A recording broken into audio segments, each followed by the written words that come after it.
आउँदै गरेको सङ्गठित संस्थाको लागि जुन असोज 2 र 3 गतेको एक्जामको लागि आज हामीहरूले फर्स्ट पेपरमा प्री टेस्टमा सोधिने केही महत्त्वपूर्ण प्रश्न लिएर आएका छौँ।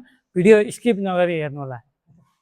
अब आज हामीहरूले आइक्यू मोस्ट क्वेसन जुन अहिले 2083 मा अहिले हुँदै गरेको सङ्गठित संस्थाको लागि हामीले आइक्यू क्वेसन लिएर आएका छौँ। अब क्वेसन नम्बर 1 मा के छ हेर्नुहोस्, एकदमै ध्यान दिएर हेर्नुहोस्। अब हामीलाई यहाँ 3वटा ग्याप दिएको छ। यसमा एउटा ग्याप दिएको छैन। सबैभन्दा पहिले अब 3वटा ग्याप छन् कि नै भनेर 3वटा ग्याप छन् भने यहाँ अप्सन 3वटा छन् कि नै भनेर चेक गर्नुहोस्। सबैमा 3वटा छन्। अब हामीहरूले चाहिँ पहिला अप्सनदेखि हामीहरूको समय एकदमै कम हुन्छ। अब हामीहरूले अप्सनबाट एन्सर फाइन्ड गर्नुपर्ने हुन्छ। अब यहाँ के छ, यसमा के छ, यसमा पनि के छ, यसमा पनि के छ भनेपछि यो ए एफ अनि यहाँ के जो हुन्छ भनेर डाइरेक्ट लेखिदिनुहोस् हैन। अब हामीहरूले के गर्नु पर्यो भने अब यो र यो कतिको फरक छ भनेर पहिला फाइन्ड गर्नु पर्यो है। ए र एफ भनेको कतिको फरक छ? 5 को फरक छ। काउन्ट गर्नुहोस् हैन। A B C D E F भनेको A B C D E F भनेपछि 1 2 3 4 5 नम्बरमा ठ्याक्क फरक हैन। अब यसपछि एफ र के को कति फरक छ भनेर फाइन्ड गर्नुहोस्। यसको र यसको पनि फाइन्ड 5 कै फरक छ, काउन्ट गर्नुहोस्। अनि के र पी को पनि फरक 5 होला भन्नुहोस् त। के देखि पी एज K L M N O P 5वटै भयो। पी पछि यु को पनि कति छ? 5 छ। यसको र यसको फरक पनि कति छ? 5 छ। अब हामीले यसको र यसको नम्बर फाइन्ड गर्नुपर्छ। यु पछि के आउँछ? U V W X Y Z भनेपछि कति आयो? जेड। यसमा पनि जेड छ, यसमा पनि जेड छ हैन। के जेड आयो, यो र यो काट्दिने। अब यसमा पनि छ, यसमा पनि छ। यदि यहाँ जेड भयो, यहाँ एउटामा जेड भने यसमा वाई भनेको डाइरेक्टली एच भने त समस्या थिएन। अब हामीले अलि एउटा फाइन्ड पनि गर्नु पर्यो। यहाँ जेड हेर्नुहोस्।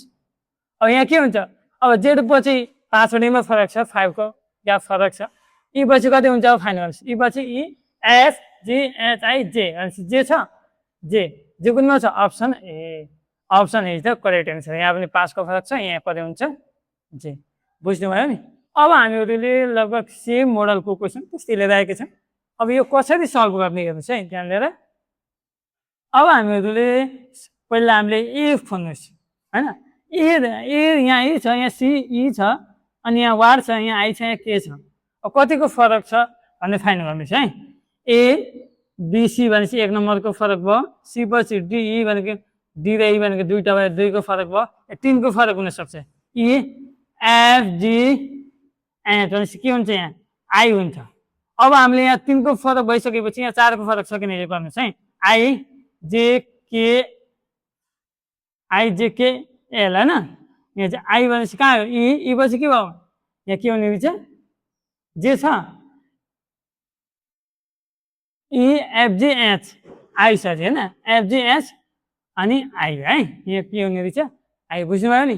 ल अब हामीले आई भने कहाँ छ? Option D. अप्सन डी त करेक्ट एन्सर। बुझ्नुभयो नि? ल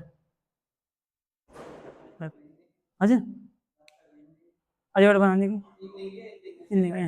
र यस्तै टाइपको भिडियो हेर्नका लागि हाम्रो युट्युब च्यानललाई सब्सक्राइब गर्न नबिर्सिनु होला। र आउँदै गरेको सङ्गठित संस्थाका लागि यस्ता भिडियोहरू हामीले लिएर आउँदै गर्छौँ। हेर्नु होला। धन्यवाद।